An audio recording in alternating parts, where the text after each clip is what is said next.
Hi guys, it's your girl A and welcome to my YouTube channel. So for today's video, I will be showing you what's inside my bag. Finally, it's been a while since the last time akong nag-film ng sit-down video. So today, I'm going to show you what's inside my bag. So before that, of course, baka tanungin nyo na naman kung saan ko nabili itong cardigan ko, itong super comfy knitted cardigan ko. This one is from Mood.thrifting. I always sell this one, yung mga ganitong type ng cardigans kasi mahilig po ako sa cardigans, mahilig din ako sa mga knitted sweaters.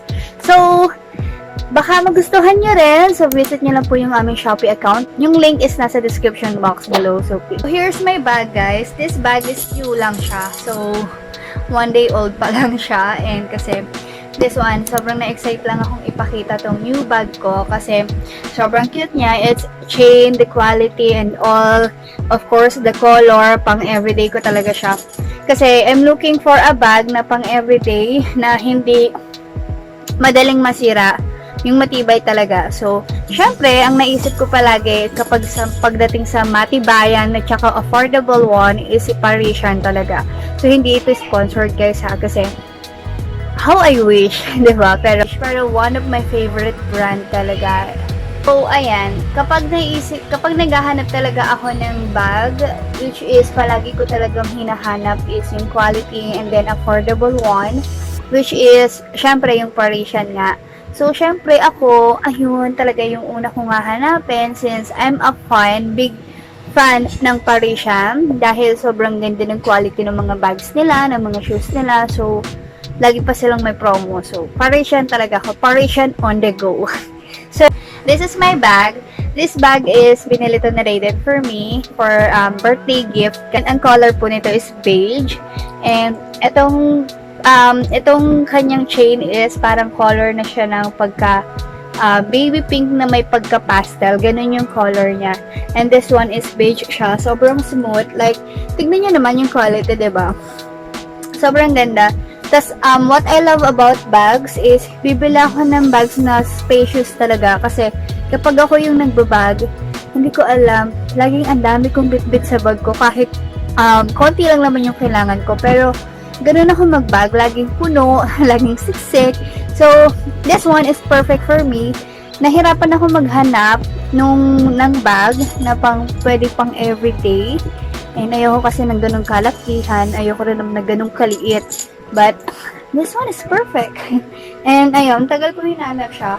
Kasi, ang dami rin pagpipilian sa sasal. Sobrang daming magagandang option. So, this bag is for only 699 pesos. Very affordable. Talaga ma-afford mo siya. So, sobrang ganda niya. And, all. And, ito siya. Marami siyang color, guys. Marami siyang color option or variety of colors. Marami siyang colors. Meron po itong black, pastel blue, and pastel yellow, like mustard, ganon. And, ang pinili ko talaga is this. Let's open this up. This bag is sobrang spacious lang niya. And, look at the quality of the bag. So, let's open. So, itong bag na to is 2-in-1 siya. Yun pa yung pinakamaganda sa bag na to. 2-in-1 siya. Meron din po siyang kasamang sling. Itong sling na to, hindi ko to iiwan kasi parang kailangan ko siya anytime. And kapag kailangan ko ng ipaano siya, parang pa-sling type kasi mas bet ko din yun lalo na kapag may everyday errands ako. And this one is pwede siyang pa-sling and of course, pwede din siyang shoulder bag. Ayan. Lakas makababaeng yun. Nila talaga ng quality. Na-in-love ako sa kanya. So, ano ba laman ng bag ko? Bakit laging puno? Ba't lagi ano? So, syempre, kailangan na sa essentials natin ngayon, which is the alcohol. Mawawala sa atin ng alcohol or sanitizing gel or ano man tawag yan. Ayan. Meron ako dito from Green Cross. Sparkling berry. Super bango nito, guys. Sobrang love ko yung scent niya. Meron akong retainer, kasi nag-i-invisible retainer po ako ngayon. Which is, I need yung case kasi Kailangan ko siya laging dalhin kasi hindi ko kayang kumain. Kaya naman, pero mahirap kumain ng naka-retainers, guys. So, inuhubad ko siya every time I eat, lalo na sa labas. So, kailangan dala-dala ko siya talaga. Kasi pag wala akong dalang retainer na ganito, nilalagay ko siya sa plastics, syempre, invisible siya, hindi siya pwedeng mawala.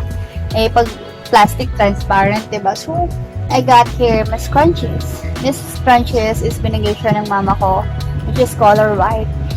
Hindi ko siya gaano ginagamit, pero kailangan ko siya kapag may ginagawa ako.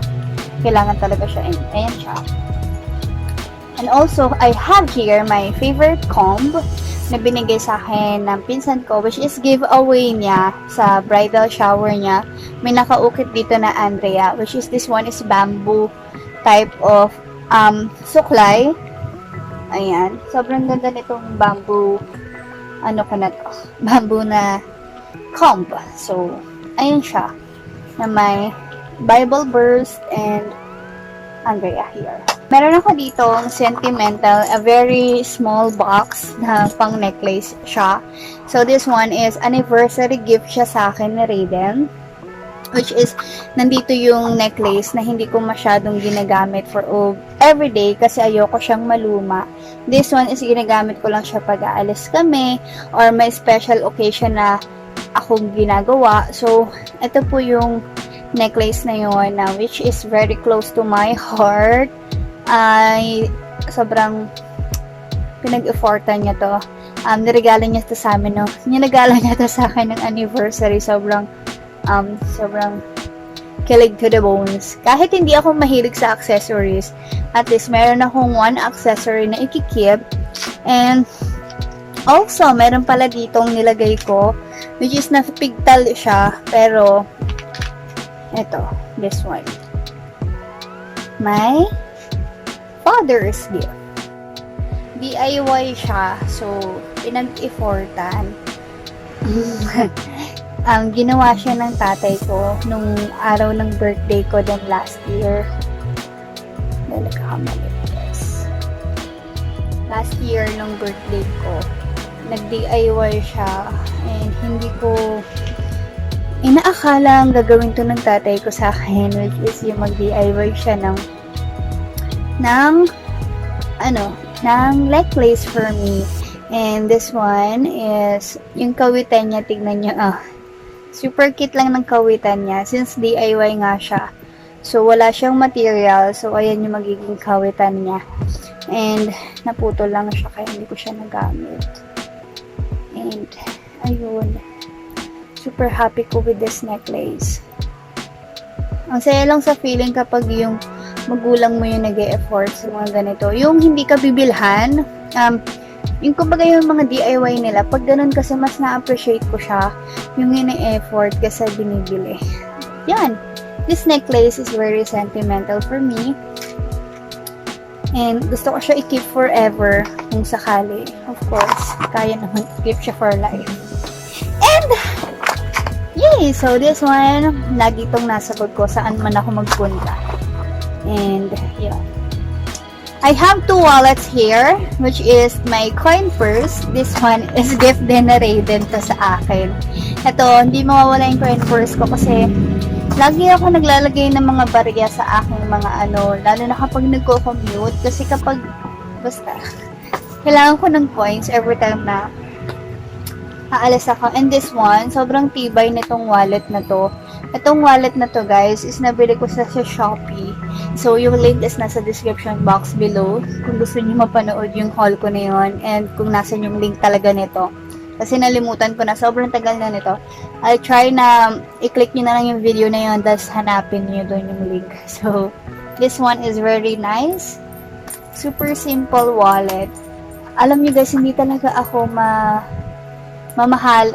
Hindi ako mahilig bumili ng mamahalin na at thank God, hindi ako nahilig sa mga ganun. Kailangan mamahalin yung gamit ko. So, ayan, I have here my very first 20 coin. Nung nirelease to, binigyan ako ng cowork ko, si Miss Elaine. Hi, Miss Elaine. If you remember, binigyan niya kami ng 20 pesos na new coins, which is I'm very thankful at kinikip ko talaga siya. So, here's my IDs and everything. So, nandiyan yung picture namin ni Ray. And I got my photo here sa work. And, ayan. Walang laman to. Walang pera. But, this wallet is my very favorite. Sobrang tibay niya for me. And this, it cost 50 something lang ata. And, look. Diba?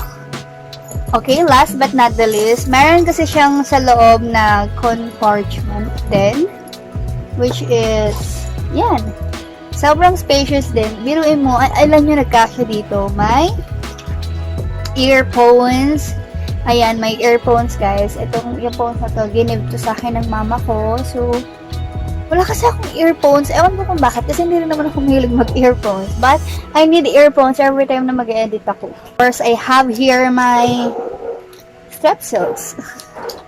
Kasi last week, sumama yung aking lalamunan.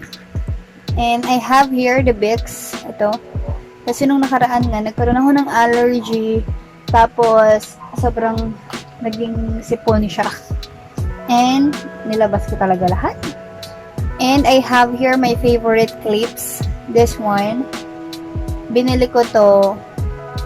Binili ko to sa Divisoria. And this clip is very nice. Hello! Okay, next, I have here my two current favorite lipsticks. Two lipsticks and one lip tint. Wala siyang labels kasi lalagyan ko siya ng label. So, pinag-aaralan ko pa siya kung paano ko pagagandahin tong packaging niya. And this one is, matagal na to sa akin, mag 1 month na, and i-release ko siya very soon because super love ko siya. And this one, what I love about this bottle is heart shape. And this lip tint, super very, ma-fruity scent siya. Ma-fruity. Super ma-fruity siya. And I'm going to show you yung difference nitong doe foot applicator niya kung gaan. Ito yung natural niya. Natural doe foot applicator. So, papakita ko kung gaano ako natuwa dito sa lip creams na to. Yung big. Kung ba't ko siya pinila. Look at the difference, guys. Look at the difference. Diba? Sobrang taba nito, which is sakto sa bibig ko. So that's it for today's video. And I hope you guys enjoy this. And sobrang nag-enjoy din ako dito sa pag-film kasi sobrang na-miss ko mag-film. And ayun, don't forget to subscribe on my YouTube channel and see you on my next one.